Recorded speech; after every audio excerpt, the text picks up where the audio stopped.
Hello guys, welcome to my channel. Today we are going to see how to wear multiple hairstyles on our Roblox avatar guys. Before moving on to the video guys, don't forget to leave a like.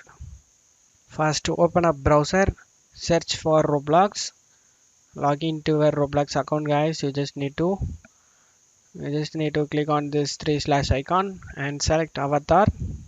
Click on head and body and click on hair.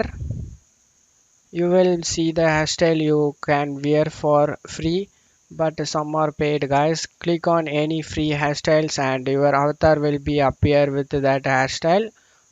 Now I show you guys how to wear multiple hairstyle.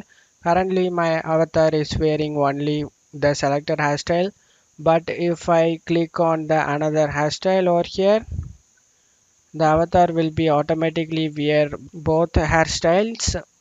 That's how you can make your avatar wear multiple hairstyles on Roblox guys. And that's it for today's video guys. Give me a like and subscribe. Thank you.